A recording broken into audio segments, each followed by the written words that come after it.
hajatuachilia, amekuwa mwaminifu sana. Ninaona ya kwamba tumebakisha Friday moja, maana Friday ijayo ndio tutafunga fellowship za Friday, ili kwanza watu waweze kwenda kwa milima, watu waweze kuomba Mungu kabisa kwa ajili ya mwaka ujao, na hata kumshukuru Bwana kwa sababu ya mwaka huu, kuombea ndoto zetu na maono tulio nayo ili yakaweze kutimia katika jina la Yesu Kristo.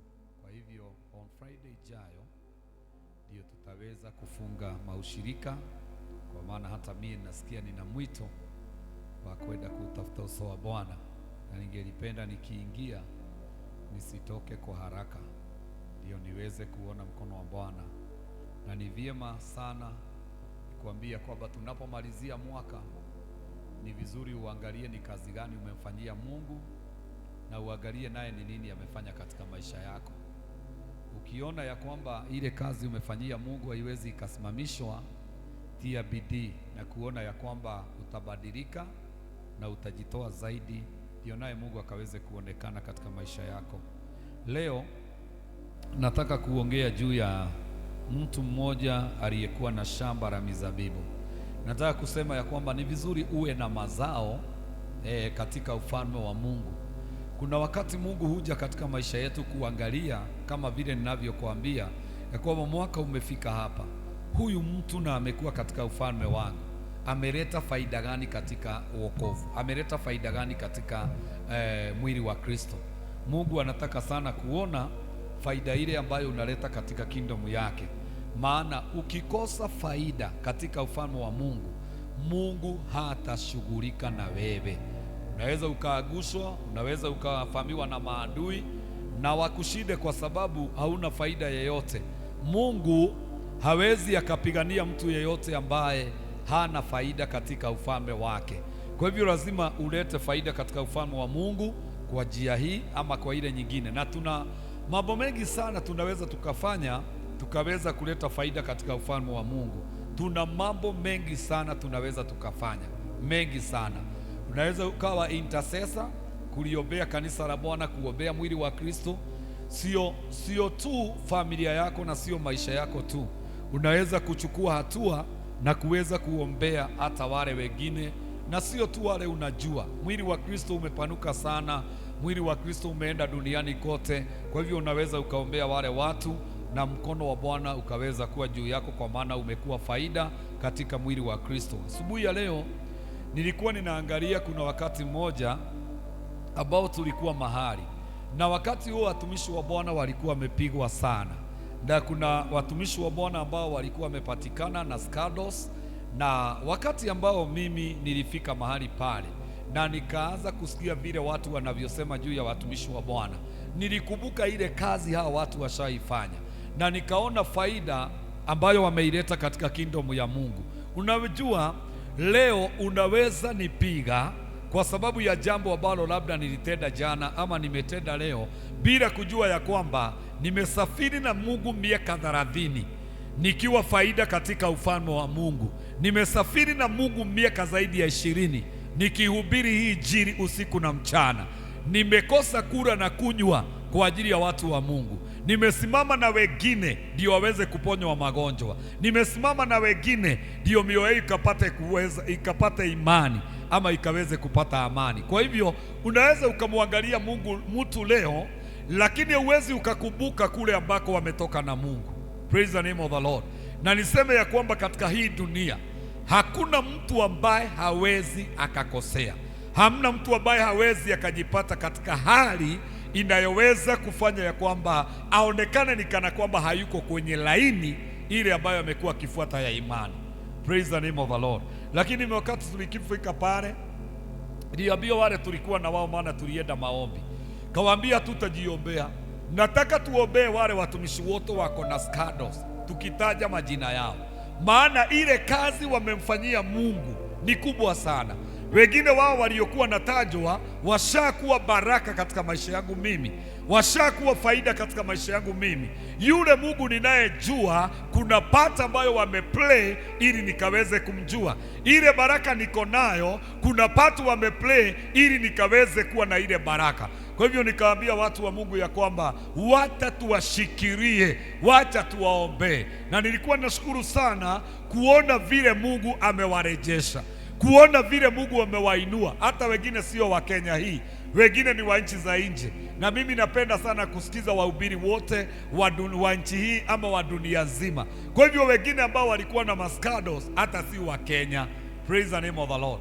Kwa hivyo mtu wa Mungu, ni vizuri sana kuwa intercessor. Kuwa intercessor ni kusema ya kwamba ni urashaya ndani ya moyo wako, unaumia kwa sababu ya mtu mwingine kutomuona katika ufalme, na kusikia kwamba mtu mwingine labda anapita kwenye njia zisizofaa. Lakini kazi ya watu wa Mungu ni kupiga. Ukisikia kwamba mtu fulani anapigwa na wewe unachukua mawe, usikubali kuwa hivyo. Kubali kushikilia yule mtu, maana ni mwanadamu kama wewe. Praise the name of the Lord.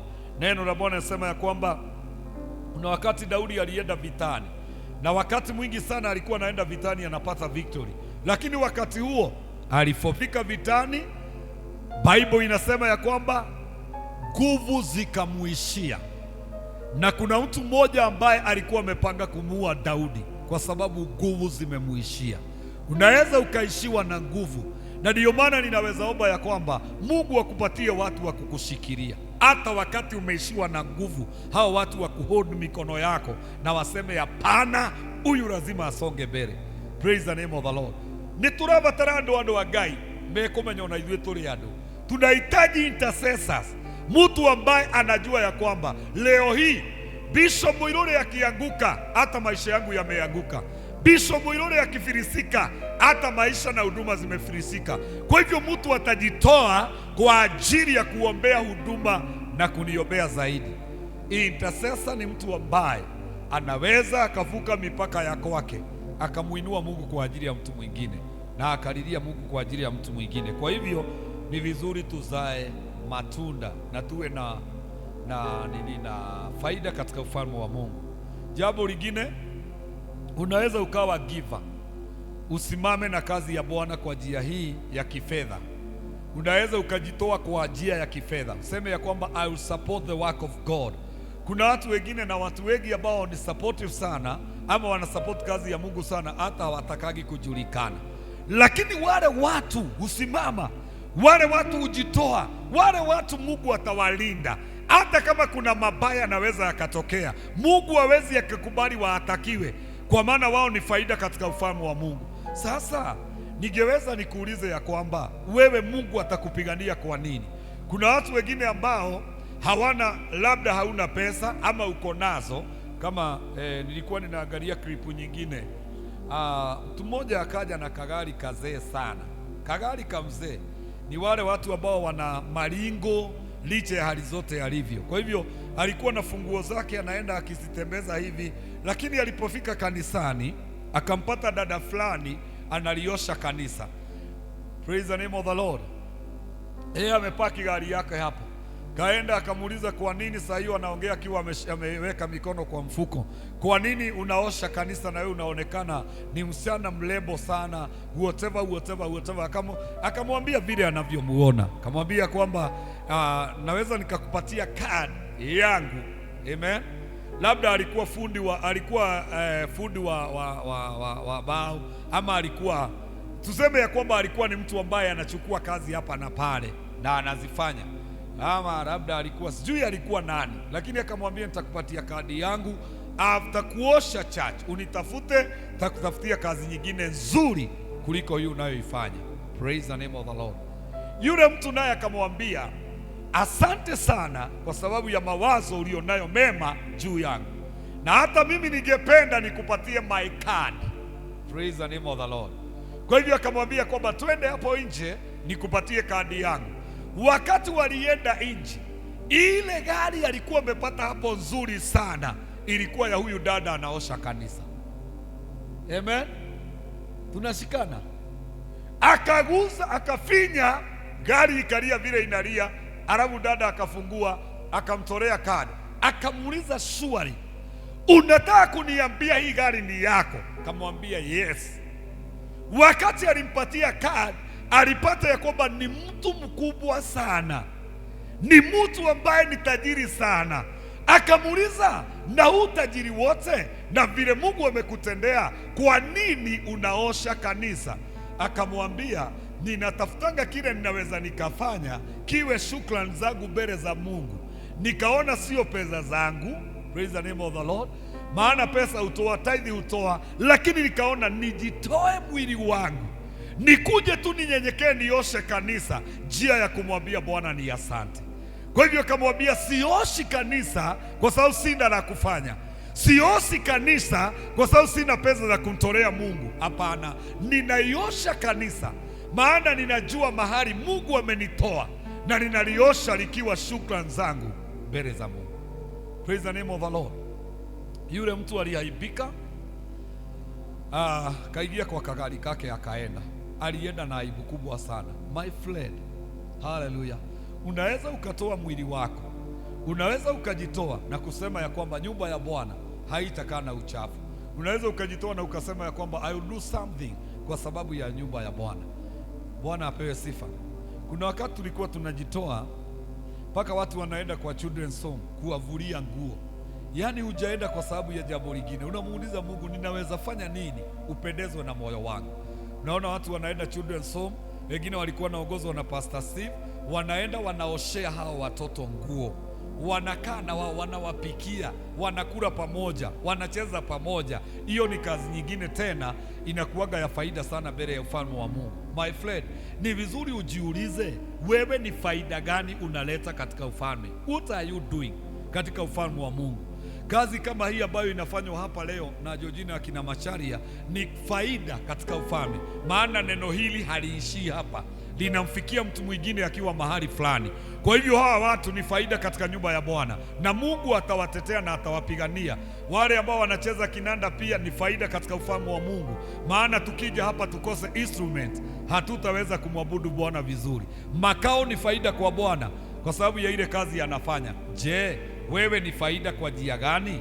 Ni vizuri ujiangalie, ni vizuri ujipime, ni vizuri uangalie ni kitu gani ninafanya ninaleta faida katika ufalme wa Mungu. Mungu amekuokoa, yes, amekutenganisha na mambo mengi sana, lakini kwa ufalme wake wewe ni faida kwa njia gani?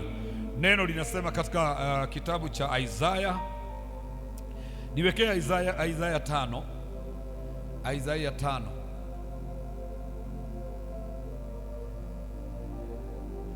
Na nimwimbie mpenzi wangu wimbo wa mpenzi wangu kuhusu shamba lake la mizabibu. Mpenzi wangu alikuwa na shamba la mizabibu kilimani penye kuzaa sana. Akachimba hadaki kulisunguka pande zote, akatoa mawe yake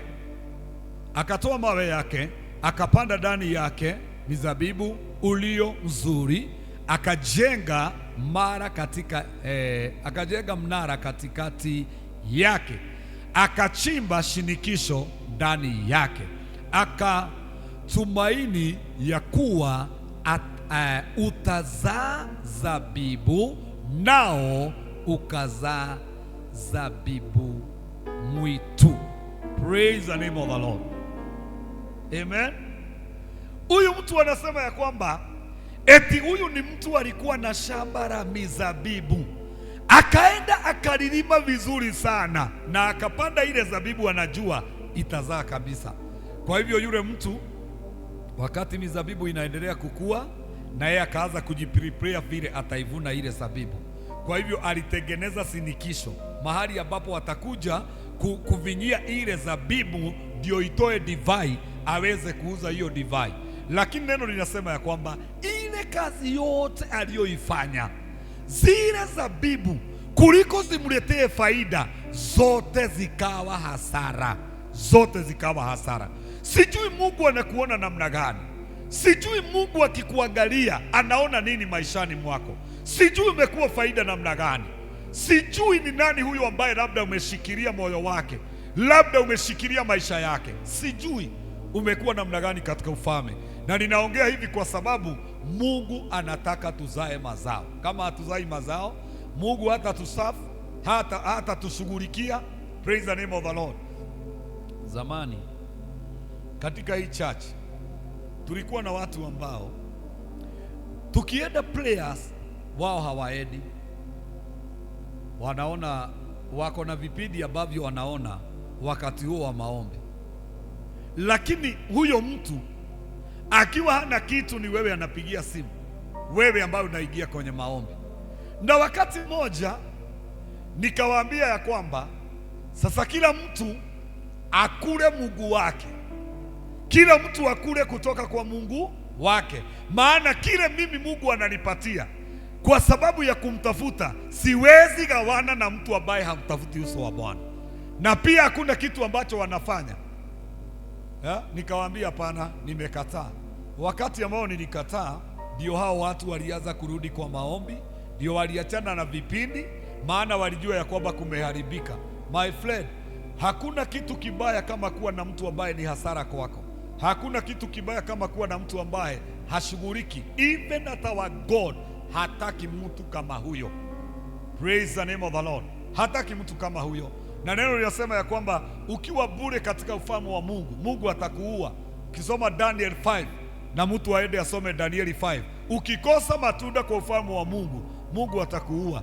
Ukisoma tena katika kitabu cha John 15, neno linasema ya kwamba ule mti ambao ama ile tawi ambalo huzaa, Mungu hulipalilia, lakini lile alizai analikata na analiweka ndani ya moto. Kwa hivyo tusipokuwa na mazao, Mungu hana haja na sisi. Mungu anataka tuwe na mazao. Kile kinafanya Mungu apiganie watumishi wake, na kile kinafanya aseme hakuna silaha itakayoinuliwa kinyume chako itakayofaulu, ni kwa sababu umekuwa faida katika ufalme wa Mungu. Kama hutakuwa faida, ujue ya kwamba utaondokewa na baraka za Mungu. Haya, tuendelee hiyo verse nyingine.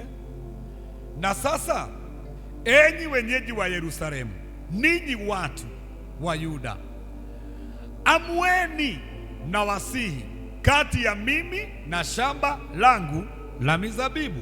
Anawaambia watu, kujeni muniambie ni kitu gani sijafanya kwa hili shamba ili likose matunda.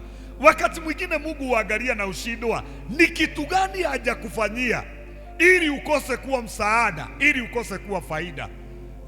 Sio lazima upatie Mungu pesa zako, lakini unaweza patia Mungu time yako, unaweza patia Mungu masaa yako kuombea wale wengine. Praise the name of the Lord. Mimi wakati ninaomba huaga ninawataja wale wengi wa wale ninajua, hata mabishop wenzangu, mapasta wenzangu. Ninaombea kanisa la Bwana bila mipaka. Siombei tu kanisa la holiness, lakini naombea mwili wa Kristo, maana mimi naitwa kingdom builder. Lazima nitake kuona watu wa Mungu wanainuka, lazima nitake kuona watu wa Mungu wanabarikiwa. Kwa hivyo aliitana akasema ya kwamba enyi wenyeji wa Yerusalemu, nanyi watu wa Yuda, kujeni muamue kati yangu na hili shamba, kujeni muamue. Praise the name of the Lord. Uguo niguo Ngai etanaga, akauga tokai mutue matua, mundu niki itamuhete na provide everything, lakini kazi yake ni kukaa hivyo. Hana maombi, hasomi Biblia, yani yeye ni kukaa tu hivyo. Hakuna mahali, hakuna mtu ambaye anavuta katika kingdom yangu. Hawezi hata kutembelea hata dada yake ama ndugu yake amtie nguvu. Huyu mtu nimfanyie nini? Na ndio maana unaona wakati mwingine Mungu akianza kuuliza maswali kama hayo juu ya maisha ya mtu, Mungu huanza kukata misaada. Kule ambako Mungu alikuwa ameachilia tumito twa kukuletea maji, anakata misaada yako kwa sababu hauna faida. Lakini mtu yeyote ana faida. Hata on Sunday tuliona ya kwamba yule mtu ambaye alileta talanta zingine 5 baada ya kupatiwa 5, alipewa miji mingi aweze kuiongoza. Kwa hivyo akawa mbunge ama akawa governor kwa sababu ya kuleta faida kwa bosi wake. Na wewe leta faida kwa bosi wako ambaye ni Mungu wa mbinguni.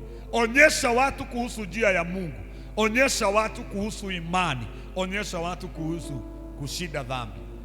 Akasema ya kwamba kujeni muamue. Okay, tuendelee. Je, ni kazi gani iliyohitajika kutendeka ndani ya shamba langu la mizabibu isiyo nisiyoitenda. Basi nilipotumaini ya kuwa litazaa zabibu, mbona lilizaa zabibu mwitu? Uliza hivi, ni kitu gani sijafanya kwa huyu mtu? Jambo gani sijafanya? Huyu mtu nimemlipia nyumba, huyu mtu nashughulika, anakula anakunywa, huyu mtu nampatia mavazi, huyu mtu akitaka kusafiri niko pale kwa ajili ya usafiri wake. Sasa Mungu anauliza, jambo gani ambalo huyu alifaa kutendewa sikumtendea?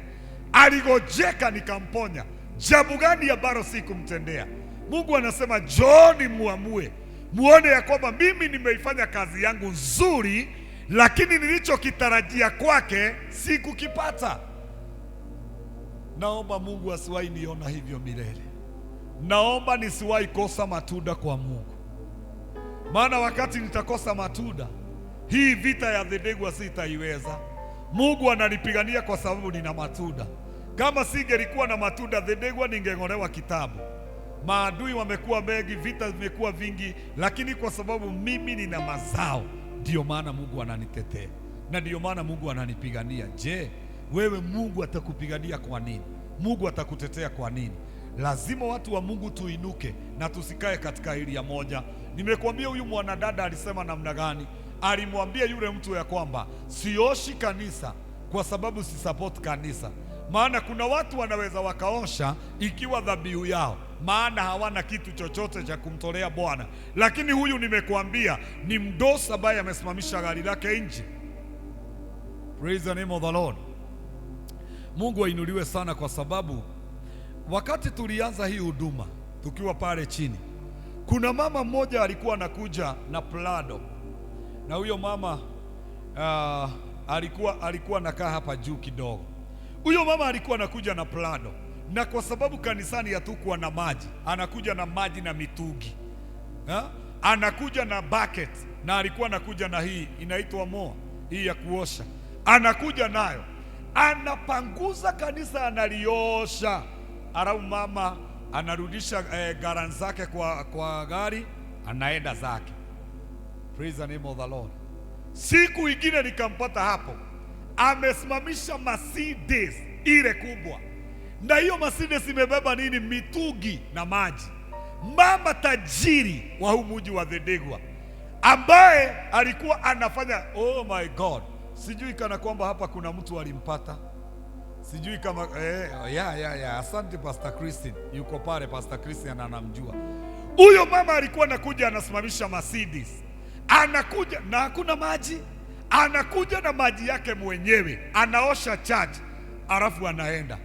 Mama siku ingine anakuja na gari dogo, alikuwa anakuja na magari tofauti. Ni mama mdosi ambaye amebarikiwa, lakini kwake kuna shida fulani ilikuweko.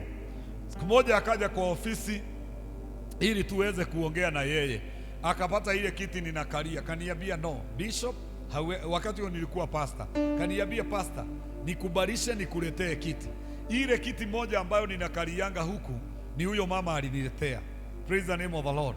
Huyo mama akaniletea kiti, anajenga tu ufalme, anajenga tu ufalme, nayo yale matatizo alikuwa nayo. Praise the name of the Lord. Mungu akaninenea baada yake kuosha kanisa kwa muda. Mungu akaniambia, ita yule mama umwambie kutoka siku ya leo sitaki dhabihu zake, nitamtendea kwa ajili ya ile kazi amenifanyia. Praise the name of the Lord. Mama nikamuita, aliniambia kwamba every month kuna wachungaji wanakujaga kwake kumuombea, na ni lazima wapewe buzi, lazima wapewe buzi. Nikamwambia from today Mungu amekataa utoe buzi nyingine. Mwadhani ya gosho. Halo. Amen. Tulipoomba Mungu alitenda muujiza. Mama huyo ambaye alikuwa hivyo, mama huyo alikuwa anahitaji Mungu afungue milango, watoto wake waende ng'ambo. Alikuwa anahitaji Mungu afungue milango. Kuna magonjwa alikuwa nasunguka kwa nyumba yake yaishe. Nataka nikuambie, amen, na ukitaka kwenda uende uangalie. Hapa ni hii tu Thedegwa, hapa hapa nani anakuanga chifu wetu mahali anakuanga pale. Hiyo nyumba iko pande hii, ni nyumba ya huyo mama, lakini leo hii nataka nikwambie haina mtu. Amen. Mungu alimbariki akaenda ng'ambo na familia yake yote. Leo hii wamebarikiwa sana. Bwana asifiwe. Amen. Ile kamera nyingine mnaonanga kubwa kuliko hii, yeye ndiye alinitumia akaninunulia akaituma. Kwa sababu ya nini? Mungu amemuinua. Aliniambia kwamba Bishop, sitaacha kuisupport hiyo kazi, na hata wa leo ni mmoja wa wale wanatufuatilia katika mitandao, kwa sababu ni mmoja wa wale ambao wanaipenda hii huduma na wale walishughulika sana kwa sababu ya hii huduma kufika mahali imefika. Sasa my friend, mimi na shidangwa sisi ambao Mungu bado hajainua mwadhani ya goso, na unapata ya kwamba kuna vitu vingine ambavyo ni rahisi, vinaletea mtu muujiza, vinaleta kuinuliwa kwa haraka kwa mtu, lakini hauwezi ukafanya mambo kama hayo. Ni siku gani ulikuja ukaosha kanisa? Ni siku gani wewe unaweza ukafanya mambo kama hayo? Yaani unagharimika. Mama alikuwa anagharimika mpaka sabuni. Kwa hivyo yule mama ni faida katika ufalme wa Mungu, na nataka nikuonyeshe, kwa sababu ya kuwa faida nayo matarajio aliyokuwa nayo Mungu akayashughulikia, kamfungulia mlango. Leo hii wamebarikiwa na dada, na watoto wake. Praise the name of the Lord. Amen. Na ni mmoja wa wale watu ambao wameniita, wananiambia kwamba kuja Bishop, huku kuna nyumba, huku kuna everything. Praise the name of the Lord. Kuja mtu wa Mungu. Hallelujah. Na nitaenda sasa. Nimeona hata nikikatalia dhedegua, Bwana asifiwe, ninafanya kitu, lakini hiyo kitu ninafanya naweza achia wengine wafanye na mimi niende mahali pengine na nifanye kitu. Praise the name of the Lord. Kwa hiyo wakati wangu wa kwenda umefika, na sasa sitakataa tena, I will go. Bwana asifiwe. Nimewalea, nimewasaidia kwa mengi, mmemjua Mungu. Sasa naweza enda kuambia wengine na huko mbele ya kwamba the Bible says. Hallelujah. Mimi niongee Kisugu kiasi. Unaonaje? Bwana asifiwe. Praise the name of the Lord. My friend, wewe unafanya nini? Unamzalia Mungu masabibu ambazo anatarajia? Unatoa kitu ambacho kinaweza kumfurahisha Mungu? Bwana asifiwe. Najua wakati mwingine mimi hushangaa na Wakristo. Unaona ya kwamba Mkristo ambaye anafaa kuwa guka wa huduma ama shosho wa huduma, unapata ya kwamba anakwazwa na yale mambo yanakwaza watoto wa teens. Unajua katika huduma tuko wote. Kuna mtu ambaye ako na moyo wa mtoto na ni mtu mkubwa. Mungu akikuangalia na shida, sasa huyu nitamwaminia namna gani? Huyu nitamuinua namna gani? Huyu nitambariki namna gani? My friend, wacha tuzalie Mungu matunda. Wacheni tuzalie Mungu matunda. Kile Ngai arabatara kione. Praise the name of the Lord. Na rabu chances ambazo ziko za kumfanyia Mungu kazi. Wakati mwingine na shida kwa vile naweza nikasema but nitaenda, na nikienda ninajua mtafanya kazi. Hata mitume walipoachwa na Yesu Amen. Biblia inasema ya kwamba masaa ya kuomba hakuna mtu alikuwa anawaamsha. Soma Matendo ya Mitume 3. Bible inasema walikuwa naambiana, time of prayer nitothie. Bwana asifiwe. Lakini wakati huo mwingine walikuwa najua Jesus zako hapo, anaomba Jesus zako hapo atatenda. Kwanza nitaenda na nisime simu, nione vile mtasukuma hii huduma. Amen. Hallelujah. Hata mimi nitakuwa nawafuatilia online. Bwana asifiwe. Hata mimi nitakuwa nawafuatilia online, nione vile mnaweza mkafanya, kwa maana hiyo miaka yote nimekaa na nyinyi. Mnafaa kuwa mmekomaa, mnafaa kuwa mmemjua Mungu na kujua vile mtakaa na wanadamu hata wakiwa wazito, na kujua vile mtaendelesha kazi ya Bwana hata kama mambo yamekaa namna gani, na kujua vile utacheka hata wakati watu wanaona unafaa kulia, wewe unacheka tu, kwa sababu uko na moyo wa kusonga mbele, sio moyo wa kukwazwa na sio moyo wa kudhirifa. Praise the name of the Lord. Drifting people, watu ambao kila wakati ni kudhirifa. Oh my God, takuwa na shida. Lakini wale watu ambao wanaamua kusonga, Mungu akona uwezo wa kuwasogesha mbele. Okay, tuendelee. Zalia Mungu matunda mema. Haya basi, sasa nitawaambieni nitakalo litenda shamba langu la mizabibu. Anasema alikuwa amewaita waamue, lakini sasa ameona hata msiamue, hata sio nyinyi mlienda hasara, mimi ndiye nimeenda hasara. Mimi ndiye nimefanyia huyu mtu kazi hii miaka yote na bado amekuwa mtoto, hii miaka yote na bado hajakomaa, hii miaka yote na bado hajajua kile ambacho anafaa kufanya. Mungu akasema mimi mwenyewe nitaamua vile nitakavyofanya. Akasema ya kwamba basi sasa haya basi sasa nitawaambieni nitakalo litenda shamba langu la mizabibu. Akasema nini? Nitaondoa ua wake nalo litakatiliwa, nitabomoa ukuta wake nalo litakanyangwa. Nyono uria Ngai arauga, mwathani agocwo. Kio kirauga atiriri, Ngai arauga atiriri, mimi nitabomoa ua yangu. Hivyo ni kusema ya kwamba kila ukuta Mungu alikuwa amekuwekea fence, ulinzi ule alikuwa amekupatia, jambo la kwanza ataondoa. Ukikosa kuwa na mazao kwa Mungu, ukikosa kuwa faida kwa Mungu, kitu ambacho Mungu ataondoa cha kwanza ni security yako. Hautakuwa protected. Anasema nitaondoa ua yangu, nitaondoa. Anasema ya kwamba nalo litaliwa. Kwa hivyo vitu vile havingeingia katika maisha yako vitaanza kuingia. Nitabomoa ukuta wake nalo litakanyangwa. Uguo niguo Ngai arauga, litakanyangwa. Ili upate kulindwa na Bwana, lazima uwe na faida kwake, lazima uwe na mazao. Watu wengi wamekosa mazao, watu wengi wamekosa faida katika ufalme.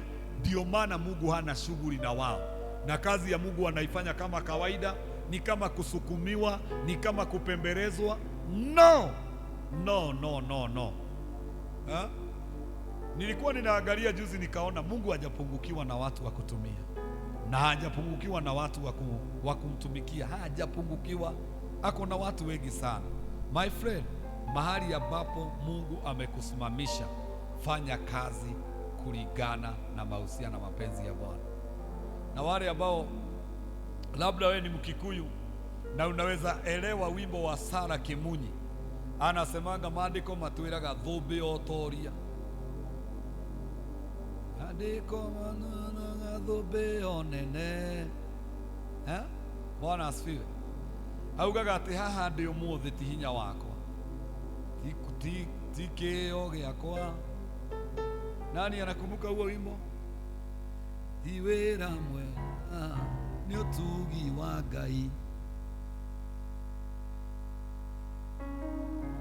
Haleluya. Ti wira mwega ni utugi wa Ngai.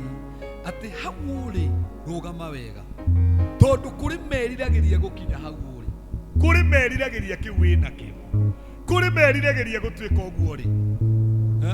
No akauga atiriri, thumbi onene ndituraga mutu omwe miaka yothe, inatoka hii kichwa inaenda kwa kichwa kingine. Kwa hivyo anasema hapo Mungu amekuweka, simama vizuri na uache mchezo. Kuna watu ambao wanatafuta na wanauliza nari koroga ino chance the area nikoragwo na mundu uria wone uria Ngai ngika. Ni vizuri ujiangalie sana na kila mtu ajiangalie. Sasa anasema ya kwamba atairigura hiyo shamba lake. Haya basi sasa nitawaambieni nitakalo litenda shamba langu la mizabibu, nitaondoa ua. Oh my God, Mungu akuhurumie, asiwahi ondoa ua. Kama kuna kitu kinaniogopesha maishani mwangu ni kuwa siku moja ati Mungu hayuko pamoja nami. Niamuke nijue hatuko pamoja na Mungu, hata kwa nyumba sitatoka, na hata hiyo nyumba ninashindwa nitakaaje bila Mungu kuwa upande wangu, nashindwa. Kwa hivyo kile ninatafuta sana ni Mungu asiwahi ondoa ulinzi wake maishani mwangu. Mimi hujua ya kwamba ninarogwa Kuna watu ambao wanaenda kwa wachawi ili Muiruri aondoke. Kuna watu ambao wanipendi. Kuna watu wananionea. Kuna watu wanalizigizia. Kuna watu wanauliza ataanguka lini, hiyo huduma itafilisika lini. Hao watu kama Mungu anaweza niondokea, mapenzi yao yatimie, siwezi nikawa duniani. Lakini kile kimenishikilia ni kwa sababu ya Mungu kuwa upande wangu. Maana Mungu akiwa upande wako, neno linauliza nani awezaye kuwa kinyume na wewe, kuwa faida katika ufalme wa Mungu. God, he will fight all your battles. Tapigana vita vyako vyote na hata kuachilia. Tuendelee. Nami nitaliharibu wala halitagolewa wala kulimwa, bali litamea mbigili na miiba, nami nitayaamuru mawingu yasinyeshe mvua juu yake. Angalia vile Mungu anasema kwa mtu ambaye hana mazao. Anasema ya kwamba kile atafanya, nami nitaliharibu. Yeye mwenyewe atatumia mkono wake. Yule mkono alitumia kujenga, atatumia kuharibu, na ataharibu. Mwadhani yagoso.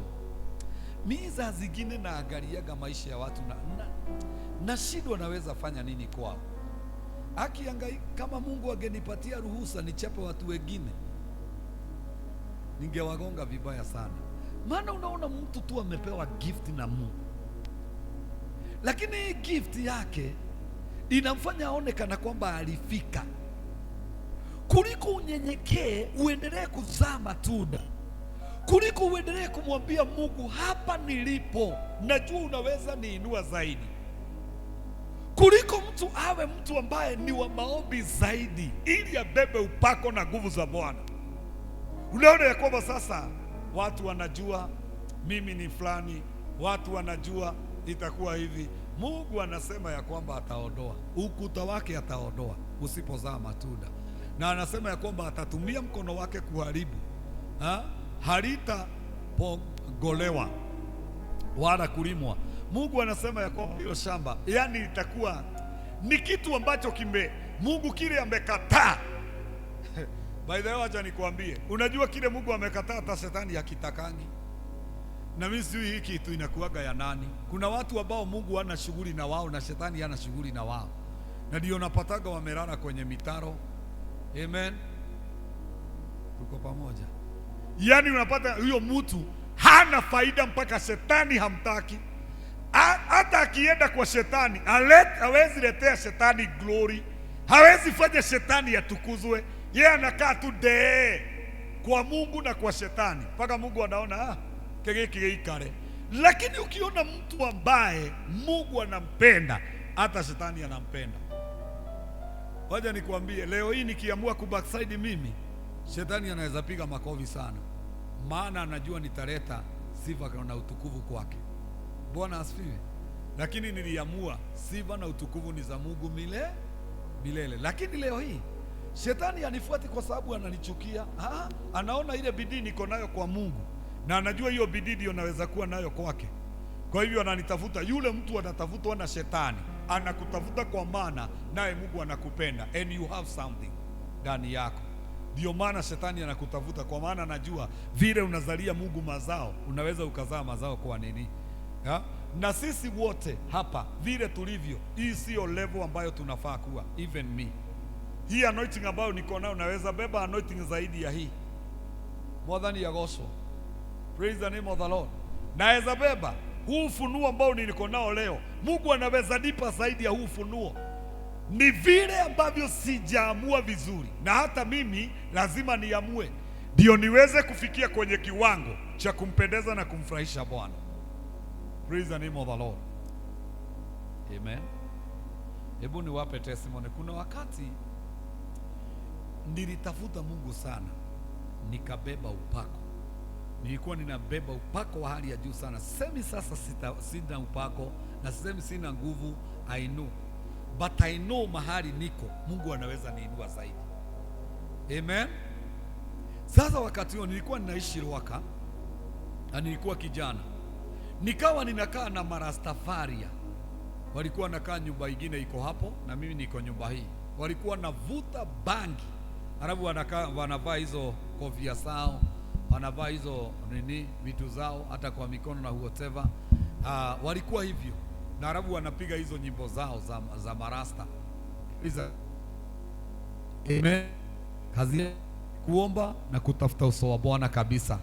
Siku moja wale watu nilienda ushirika, nikatoka saa 4, niliwapata wakiwa wamesimama na walikuwa na manywele, rasta ilikuwa imeenda mpaka huku chini. Nilipata hao watu wakiwa wamenigoja kwa mlango wangu, hawajafungua mlango wao, wamenyoa nywele, praise the name of the Lord, wamenyoa hizo rastas na wako wasafi, na kitu kingine wamebeba Biblia. Wakaniambia kwamba eti waliniambia, Muiruri, tangu wakati ulikuja hapa tumekuwa tukirusha maroho kwako. Amen. Na tumekuwa tukifight na wewe, tumekuwa ati wanavuta mpaka bangi, alafu wanajaribu kutafuta mahali kuna kashimo wapulizie hiyo moshi kwangu. Lakini wakaniambia kwamba Mungu wangu aliwatokea. Mimi sijahubiri, ati Mungu wangu aliwatokea akawaambia waende wanyoe, amen, wanunue Bible na wakuje ni waombee waokoke. Yani unabeba blessings, inabadilisha maisha ya mtu. Ujaongea, lakini huyo mtu anashughulikiwa tu na kile umebeba, anashughulikiwa tu na ile anointing ambayo umebeba. Huyo Mungu ambaye nilitembea na yeye ndiye ninasema ya kwamba naweza nikatembea na yeye hata siku ya leo. Praise the name of the Lord.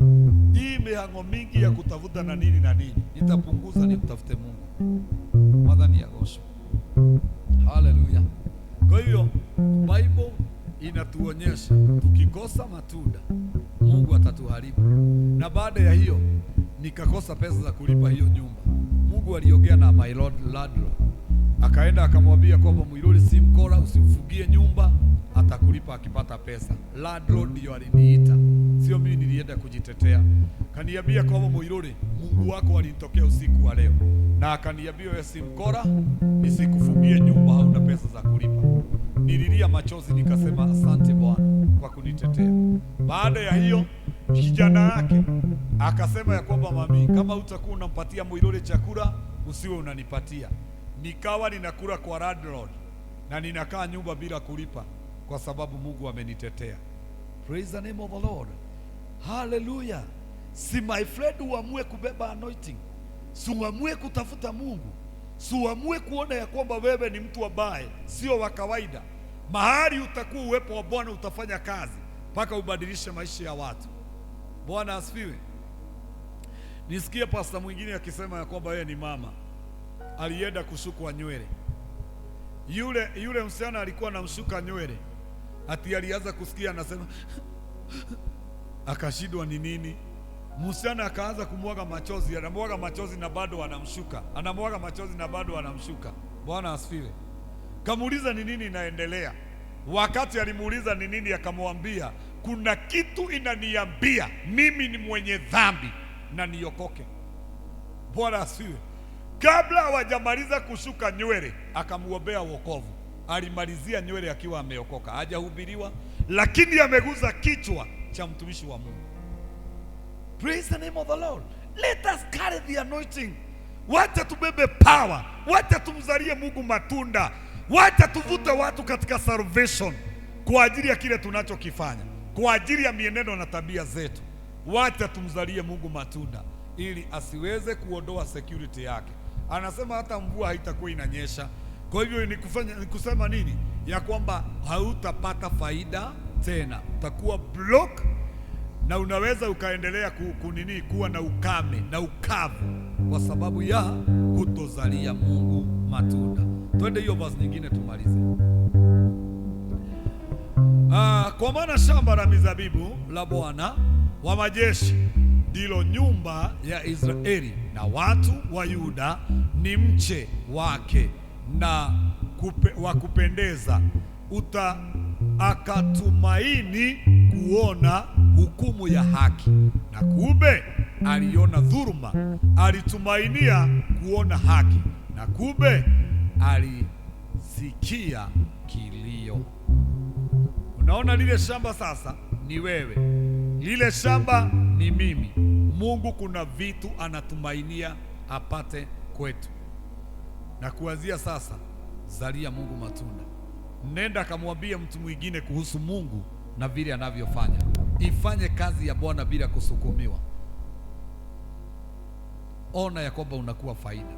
Toa wakati wako kwa ajili ya kuombea mwili wa Kristo, kwa ajili ya kuombea nchi yetu, kwa ajili ya kuombea wakubwa wetu, kwa ajili ya kuombea familia zetu. Jitoe ili na yeye Mungu akaweze kuonekana, na Mungu atakulinda, na pia atakubariki, na pia atakufanikisha. Watu wale ambao wanamwabudu Mungu kwa roho na kweli, na watu wale ambao ni faida katika ufalme, Mungu hawezi akakubali wachezewe. Unaponyosha kidole chako juu yao, Mungu atakulima. Praise the name of the Lord. Bwana asifiwe. Bwana asifiwe.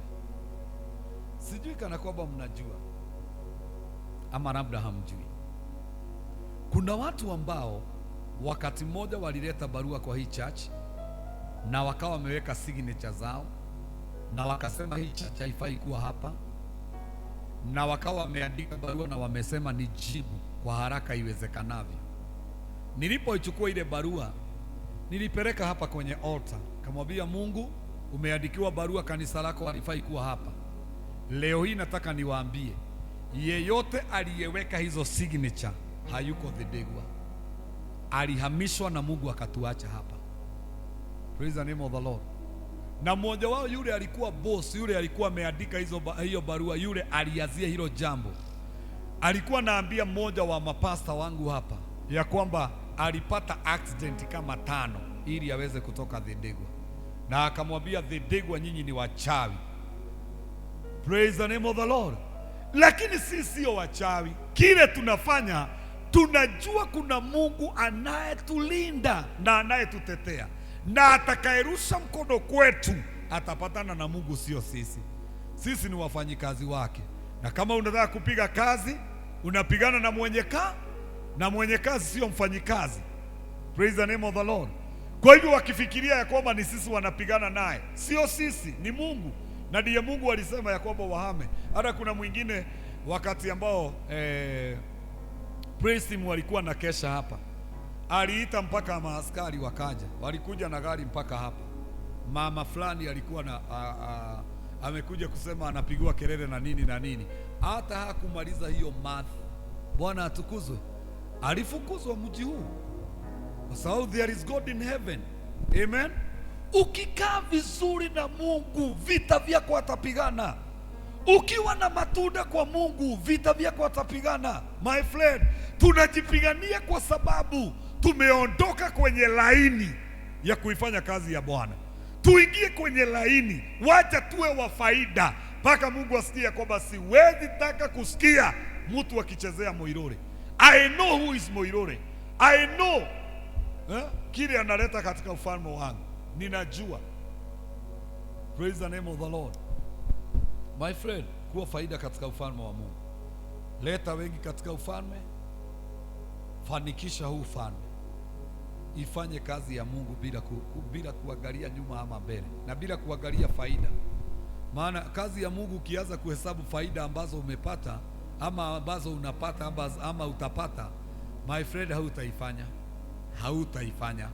Maana faida ya kazi ya Mungu ni ulinzi huo anaokupatia, ni baraka anazoziachilia, na anajua kile atafanya, atakuona uaminifu wako. Lakini kabla Mungu hajakubariki, ataangalia kuaminika kwako, na ataangalia bidii yako katika kazi yake. Akishaona ya kwamba umekuwa mtu usio wa kawaida, lazima Mungu ataziachilia baraka zake katika maisha yako. Na chochote unatotafuta hapa duniani hautatafuta tena, kitakutafuta chenyewe. Praise the name of the Lord. Kwa hivyo neno siku ya leo ni uwe faida katika ufalme. Umzalie Mungu matunda kuanzia siku ya leo na kuendelea, na usikubali tena kukaa hivyo tu maana ukikaa hivyo, nataka nikwambie Mungu hatakushughulikia, na tena jambo lingine ni ya kwamba atakubomoa. Hebu turudi nyuma kidogo, hiyo verse iko juu. Rudi hiyo ingine. Ya. Haya basi, sasa nitawaambieni nitakalo litenda shamba langu la mizabibu. Sasa unaona, na ukienda katika Isaiah 62, si anasema ataliharibu, maana limekosa matunda, limekosa mazao. Ukienda Isaiah 62 verse number 6, Isaiah 62 verse number 6, na kuna andiko linasema sikumbuki liko wapi, lakini liko katika Isaiah. Hii nitasoma.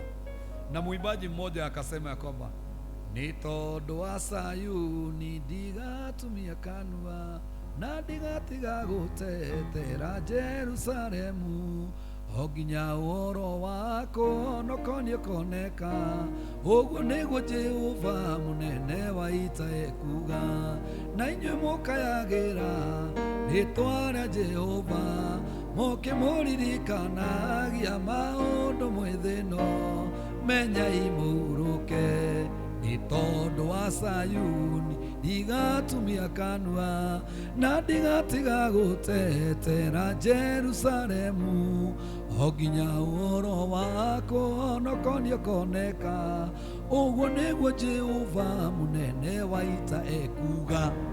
Praise the name of the Lord. Hebu tuone verse 1 ya hiyo inaanziaje, ama ndio iko na hiyo. Haya, angalia vile Mungu anafanyanga.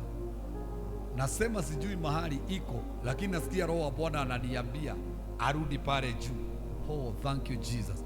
Inasema ya kwamba kwa ajili ya Sayuni sitanyamaza, na kwa ajili ya Yerusalemu sitatulia, hata haki yake itakapotokea kama mwangaza, na wokovu wake kama taa iwakayo. Praise the name of the Lord. Kama taa iwakayo. Sasa nilikuwa nasema ya kwamba ukiwa mtu ambaye unaletea Mungu matunda, ukiwa mtu ambaye unakuwa faida katika ufalme, Mungu anasema sitanyamaza. Huyo mtu kwa ajili ya Sayuni sitanyamaza, nitaendelea kumtetea. Hata maadui wakiinuka, nitaendelea kumtetea na sitanyamaza, sitatulia kwa ajili yake mpaka nitakapoona ya kwamba sitatulia hata haki yake itakapotokea. Ginyariria kama kiria gigi yake, haki yako hautanyang'anywa na mtu kama utakuwa mtu ambaye una matunda. Kwa nini Mungu anasema Yerusalemu na anasema Sayuni? Ni kwa sababu Sayuni ni mji wake aliyouteua na Yerusalemu ni mji wake. Kama vile tumeona Jerusalem, tumeona watu wa Yerusalemu na watu wa Yuda, Mungu amewateua. Praise the name of the Lord. My friend, si Mungu akusaidie tu kuamua ya kwamba nitakuwa faida katika ufalme. Haya, twende katika kitabu katika 6, twende 6. Hiyo 6. Nimeweka walinzi juu ya kuta zako, Yerusalemu, hawatanyamaza mchana wala usiku. Angalia, unapokuwa faida, Mungu hata atakujengea ukuta, alafu aweke security, anakupatia walinzi. Na anasema day and night. Kwa hivyo watakuwa na badilishana. Kuna mawatchman wa mchana wa kukuangalia na kuna mawatchman wa usiku. Kwa hivyo kuna malaika wa mchana na kuna malaika wa usiku. Hakuna wakati utakosa security katika maisha yako. Praise the name of the Lord. Alafu kitu kingine cha ajabu sana, 121 Psalms 121 verse number 4. Tumalize na hiyo. Psalms 121 verse number 4.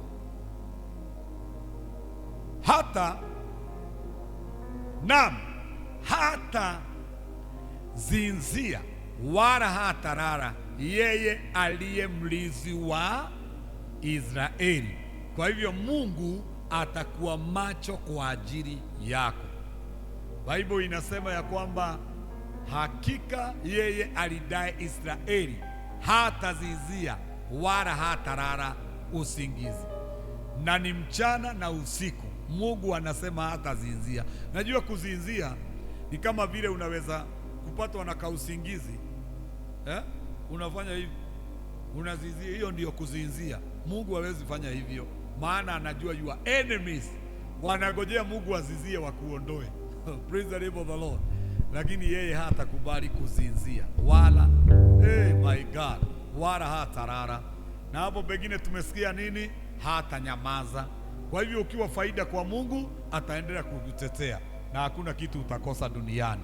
Sasa lishike neno la Bwana, lifanyishe kazi.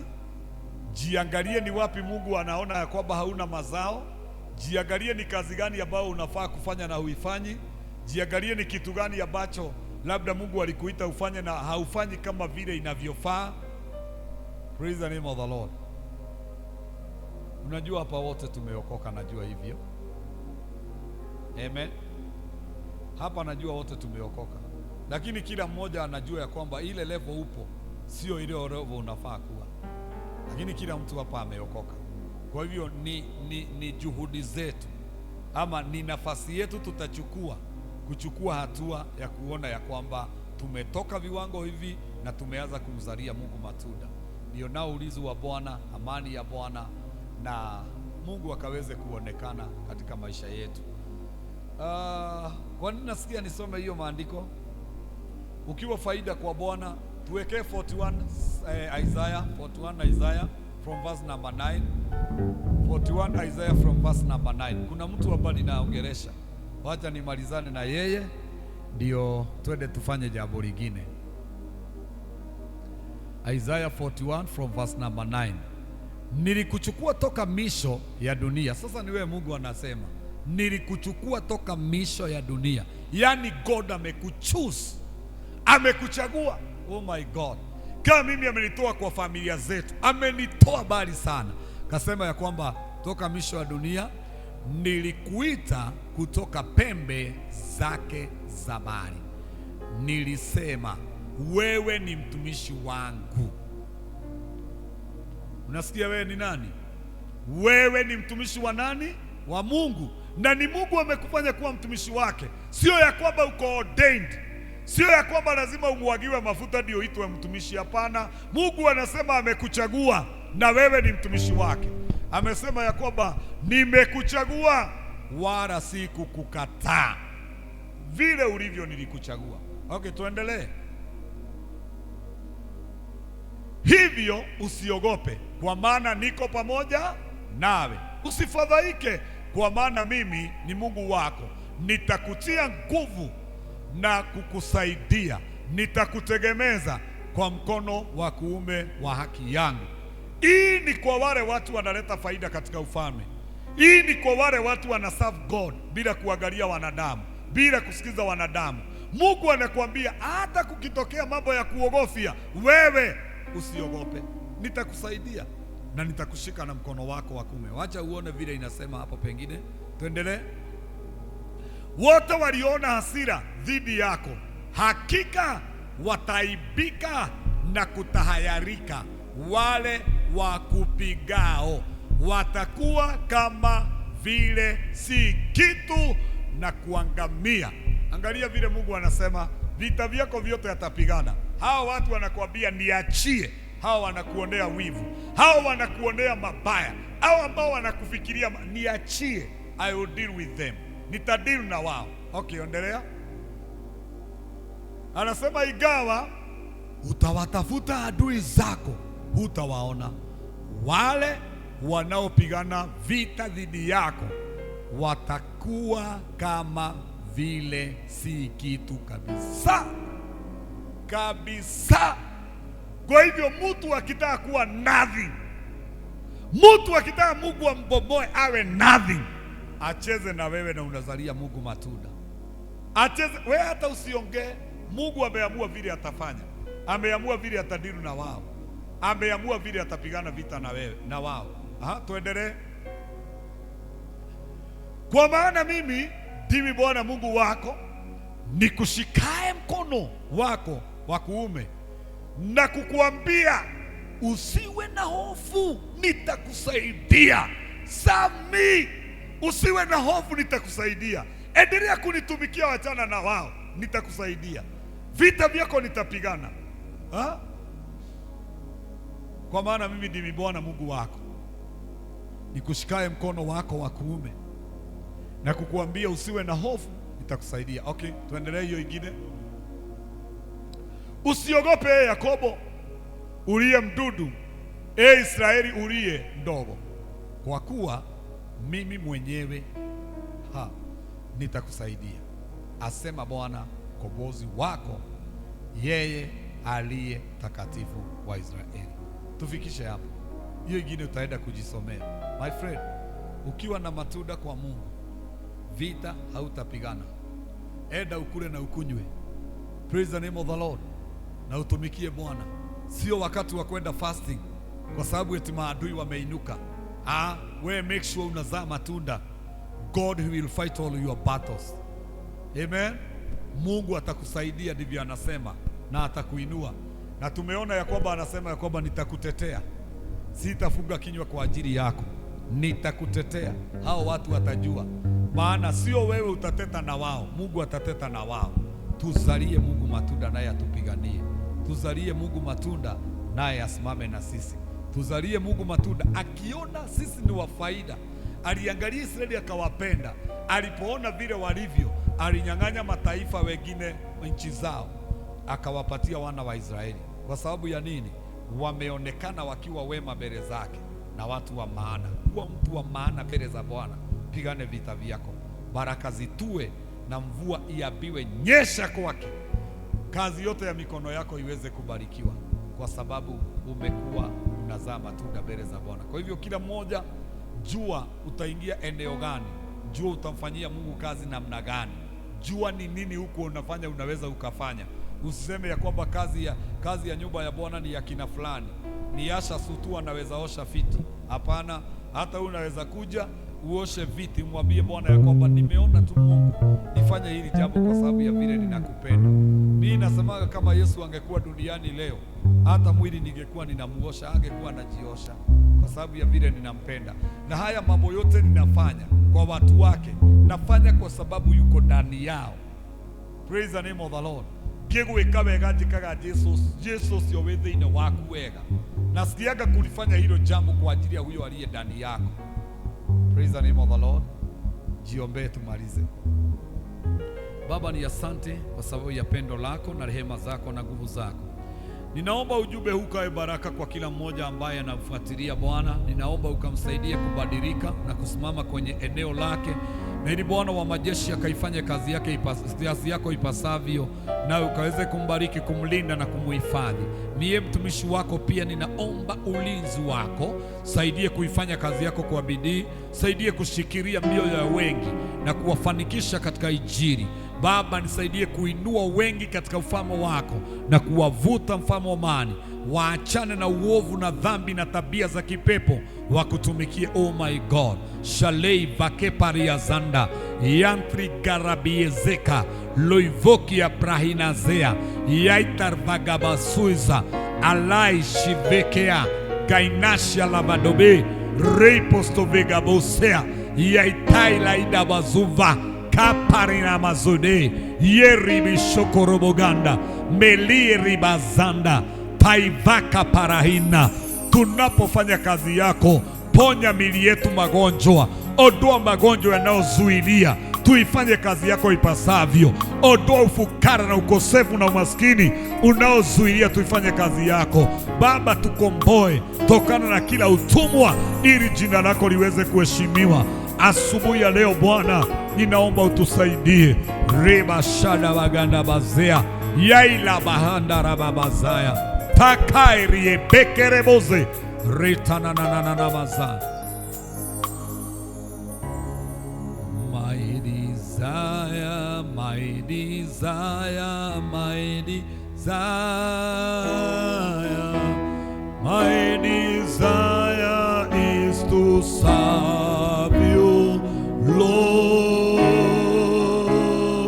My desire, my desire, my desire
desire.